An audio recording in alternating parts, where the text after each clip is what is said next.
Bonjour, ça va bien? Oui, ma belle, ça va très bien. Bon, on va regarder aux Écritures ce soir. Denis, si tu veux, on lire Psaume 18, 1 à 3. On peut commencer là. OK.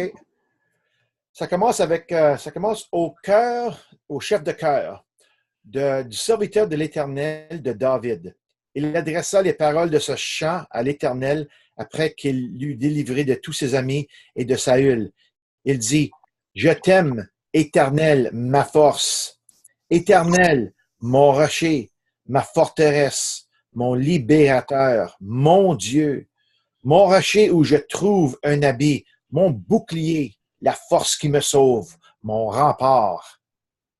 Bon, alors on voit ici des caractéristiques de Dieu et c'est vraiment intéressant qu'est-ce qu'on lit là. Quand j'ai lu ça ce matin, j'ai dit, wow, ça démontre des caractéristiques qu'on doit reconnaître dans l'Éternel. Amen. Oui, c'est une bonne chose parce qu'on voit ici, David, il a vraiment donné sa vie au Seigneur. Et durant les temps durs, on voit ici qu'il a expérimenté le fait que le Seigneur était son rocher, sa forteresse, son libérateur, parce qu'il était à travers de beaucoup de choses. Saül était en poursuite de lui pour le tuer. Puis il a trouvé toutes ces choses-ci comme vraiment euh, une partie de lui, une partie de son Dieu qui pouvait être soutenu par. C'est ce que je veux dire? Oui. Puis, quand on pense, on va regarder une couple d'autres écritures qui va avec cette écriture-là de Psaume 18. Une des écritures que j'ai lues ce matin, c'était dans 1 Corinthiens 1, 25.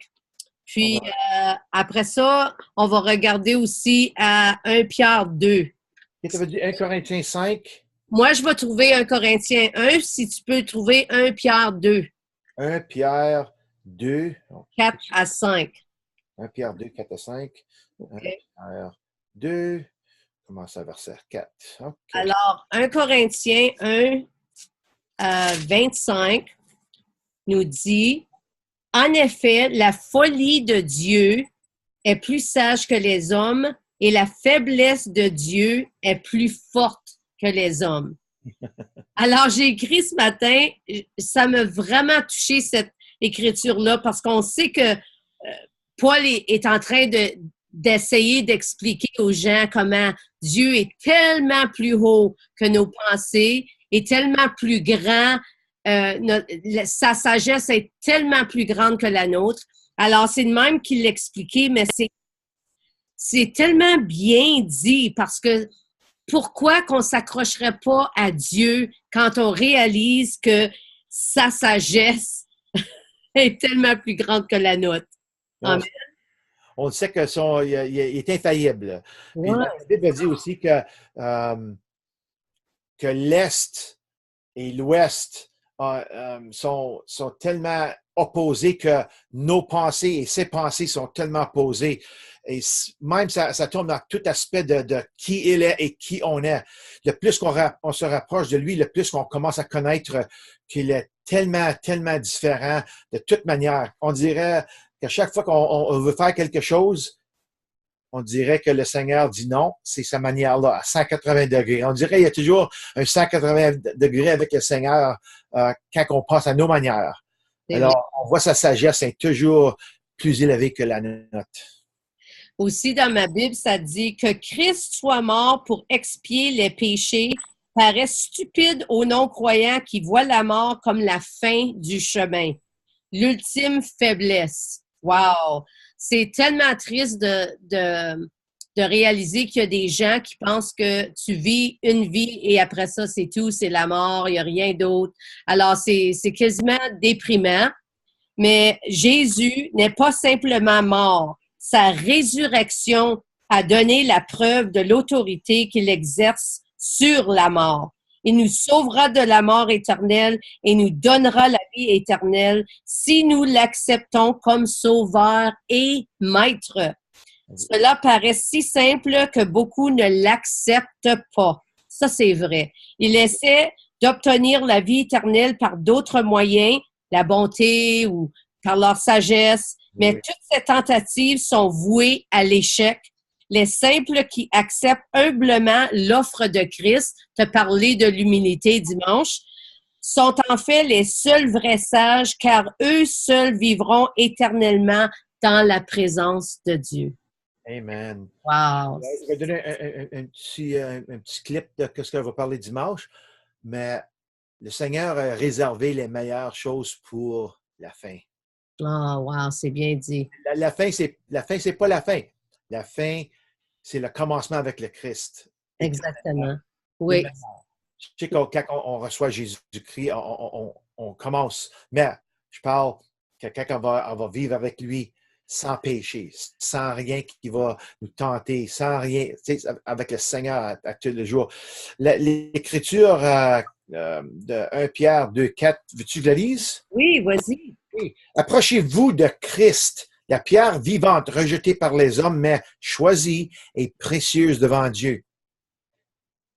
Et vous-même, en tant que pierre vivante, laissez-vous édifier pour former une maison spirituelle, un groupe de prêtres saints, afin d'offrir des sacrifices spirituels que Dieu peut accepter par Jésus-Christ. Wow! Alors ici, Pierre nous encourage de vivre une vie de croyant, sachant qui Dieu est, comme David, on parlait tout à l'heure. David, il savait.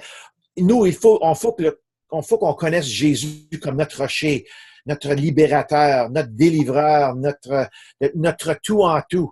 Et mais ça vient ça vient pas naturellement, ça vient avec un sacrifice. Ça dit, laissez-vous édifier pour former une maison spirituelle, un groupe de prêtres saints afin d'offrir des sacrifices spirituels à Dieu. Puis Romains 12, 1 à 2 nous dit d'offrir notre vie comme un sacrifice. C'est pas toujours quelque chose qui est facile, mais les résultats et la fin de ce qu'on va faire va toujours avoir des bons résultats avec le Seigneur. Et comme il nous dit que lui, il est notre rocher et nous-mêmes, nous sommes des roches, nous sommes des roches vivantes à cause de son esprit en nous. Alléluia. Wow, c'est incroyable comment que on a vraiment toute la puissance qu'on a besoin et l'ennemi essaie tellement de nous bousculer, de nous d'emporter la confusion dans nos vies pour qu'on pense on n'a pas la puissance, mais vraiment, notre rocher nous a donné la puissance à travers de Jésus-Christ. Tu sais quoi je trouve, Yo? Qu'est-ce que je trouve, c'est qu'il y a beaucoup de chrétiens qui, on dirait qu'ils mettent beaucoup de concentration sur l'ennemi. Mm-hmm.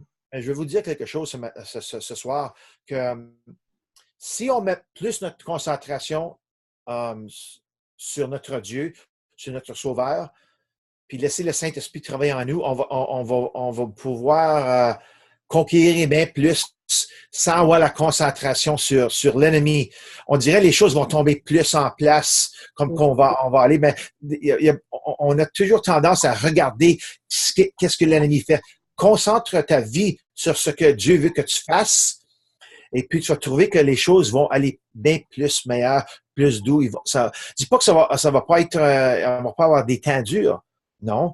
Mais David le disait, Seigneur, où es-tu? C'est tellement, ça nous emmène un confort de lire les psaumes parce que David était vrai, il était réel, il faisait pas semblant d'être quelqu'un d'autre, d'être plus fort qu'il était. Quand il était déprimé, il disait, il l'écrivait. Mais la différence avec David, c'est qu'à la fin de son discours avec Dieu, quand il priait, communiquait avec Dieu, il disait toujours à la fin, mais je vais me rappeler de Dieu. Et qu'est-ce qu'il a fait auparavant? Je vais me rappeler de les victoires qu'il m'a données. Et c'est ça qu'il faisait. Et on devrait regarder une coupe de psaumes, Denis. Si tu veux aller à Psaume 91, 1 à 2, et moi, j'irai à Psaume 59. Et on peut lire des psaumes un peu, Psaume 59, 16 et 17 pour moi. Alors, ça dit ici, il erre ça et là, cherche...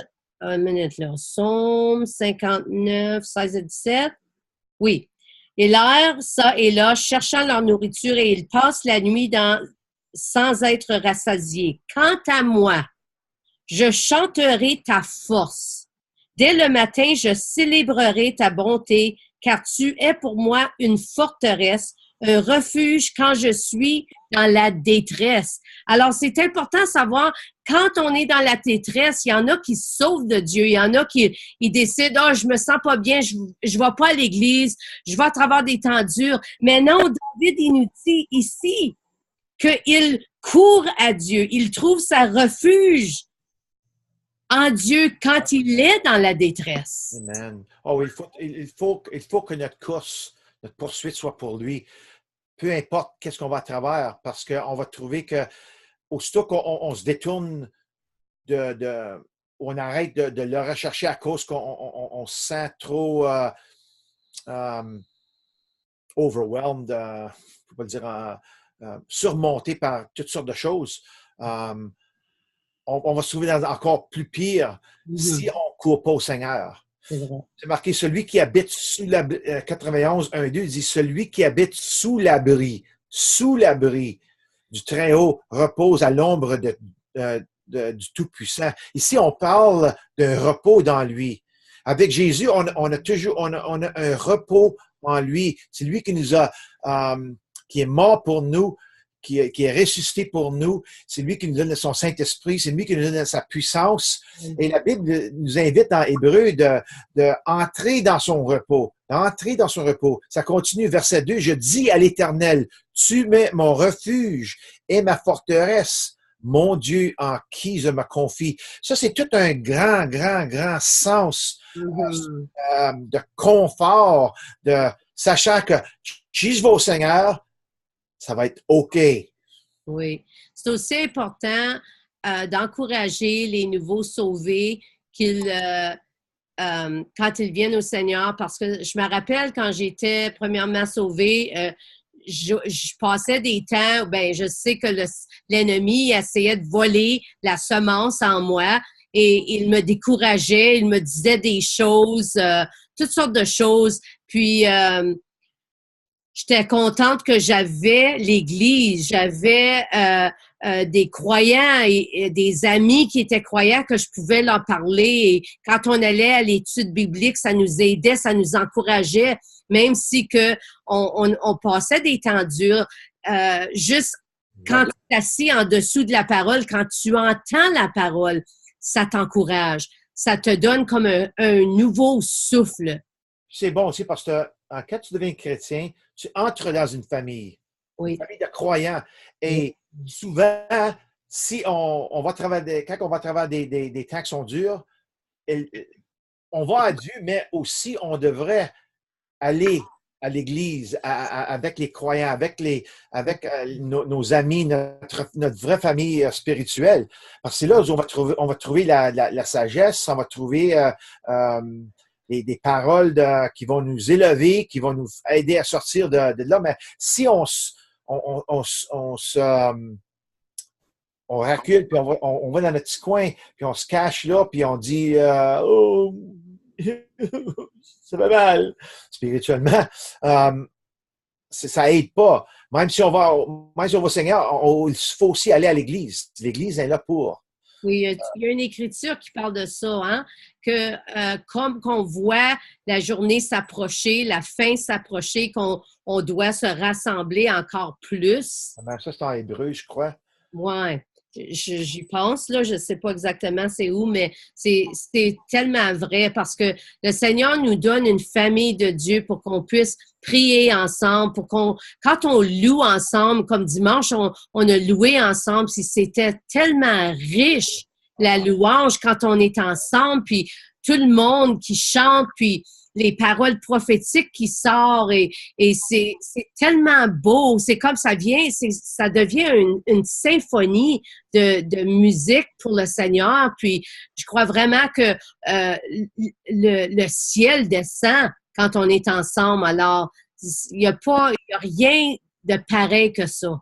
Ouais, les louanges qu'on donne au Seigneur avec un cœur qui veut, un cœur pur, un cœur qui a été donné à lui, qui vit pour lui, crée un environnement pour que le Seigneur vienne. C'est ça qu'on fait le dimanche. Le dimanche matin, on veut créer un environnement pour que le Seigneur dise, hey, moi je m'en vais. Je m'en vais à Sudbury Victory Center, je m'en vais louer, je m'en vais regarder, je m'en vais absorber les louanges, je m'en vais faire partie, je m'en vais faire des miracles, je m'en vais avoir ma présence. Et c'est ça qui est très, qui nous enrichit beaucoup. Oui. Ouais, ça, c'est vraiment un bon temps dans le Seigneur. Oui, c'est ça. Puis quand on pense à Jésus, notre libérateur, notre forteresse, si qu'on croit vraiment à ça, on va prier avec confiance quand on prie pour les gens. On va donner ça au Seigneur parce qu'on sait que c'est pas par notre force, c'est par sa force. Alors, quand on prie pour une guérison sur quelqu'un, on prie avec confiance que Jésus est notre sauveur, c'est lui qui guérit et il nous a donné son esprit pour qu'on puisse prier pour les gens. Et dimanche après-midi, tu te rappelles, on a prié pour la fille à Jennifer et on a découvert qu'elle avait un pied plus grand que l'autre ou plus long que l'autre, je devrais dire. Puis sa mère a dit qu'elle s'en allait voir un spécialiste. Alors on a dit, on va prier ensemble. Assis-toi. Puis on a vu là, une grosse différence là, entre ses pieds. Là. Il y avait comme une grosse différence. Puis là, on a prié. J'ai demandé, j'ai dit, Ézéchiel, viens, Pasteur Denis, viens. On était là, puis on priait. Puis là, Ézéchiel, je crois qu'il a dit prophétiquement, va marcher puis revient. Alors, elle s'est levée, elle a marché, elle est revenue. Et là, j'ai pris ses pieds, j'ai regardé, il y avait déjà une différence. Une différence. Une différence, oui. Puis après ça, encore une fois, on a prié, puis c'était comme, va marcher encore. Quand elle est revenue, une autre différence. Il y avait quasiment pas là, comme c'était comme ça, puis c'était rendu comme ça. C'était pas tout à fait complète. Mais on a dit, même Jennifer puis son fils était là. Wow! On voit la différence. Wow! T'en rappelles? Des gros yeux comme ça. Oui, il y avait des gros yeux. Alors, c'est à nous de le faire parce que le Saint-Esprit veut travailler à travers son peuple. Oui. Amen. Alléluia. Alors, je veux finir ce soir avec Deutéronome 33, 27 à 29 qui nous dit « Le Dieu d'éternité est un refuge. Sous ses bras éternels est un abri. Devant toi, il a chassé l'ennemi et il a dit « Extermine-le. » Oh! Alors, encore plus, Amen. dans le Nouveau Testament, on a l'Esprit et on peut chasser l'ennemi par la puissance du Saint-Esprit. C'est approuvé d'en haut. Alléluia. Amen. Alors, rappelez-vous que ces caractéristiques-là de l'Éternel Dieu, qui est votre forteresse, qui est votre rocher, qui est votre libérateur, rappelez-vous de tous ces caractéristiques pour que quand vous passez des temps durs, vous pouvez aller voir ces Écritures et ça va vous encourager pour mettre un pied en avant de l'autre et de chasser l'ennemi parce que le Seigneur vous le dit qu'il le chasse pour vous. Alléluia. Amen. On devrait prier une petite prière avant de finir. Vas-y, oui. Alléluia. Seigneur, je te remercie, Seigneur, pour ce temps avec Sylvaine. Et Seigneur, comme ceux qui écoutent, Seigneur, on demande que tu l'emportes, que tu les attires, Seigneur, envers ton abri, qu'ils reconnaissent, Seigneur, que tu es le rocher, tu es leur libérateur, Seigneur. Tu es leur tout en tout, Seigneur. Alléluia. Il n'y a pas une meilleure un sentiment qui est là quand on sait qu'on est en bonne fonction avec toi, Seigneur, et que qu'on a une relation avec toi, une belle relation. On voit la sécurité, Seigneur. On voit le fait que tu es là, que tu nous protèges, Seigneur, et tu nous laisses jamais, Seigneur, parce que la parole dit que je ne vais jamais te laisser, je vais toujours être là avec toi. Alors, Seigneur, je te remercie, Seigneur, que tu apprêtes tous ceux qui écoutent, Seigneur, ce soir, vont savoir que tu es le Dieu de tout. Alléluia. Amen. Alléluia, au nom de Jésus. Alléluia. Et on déclare sur vous une bénédiction. Amen. Amen. Amen. On déclare une force de croire pour encore plus de qu'est-ce que vous pensez ou même imaginez, comme Éphésiens 3 nous le dit. Amen. Ensemble, on va voir des grandes choses par son esprit. Oui, ma chère. Jésus. Amen. Alléluia. OK, merci là. À la prochaine. À la prochaine. Vous êtes bénis.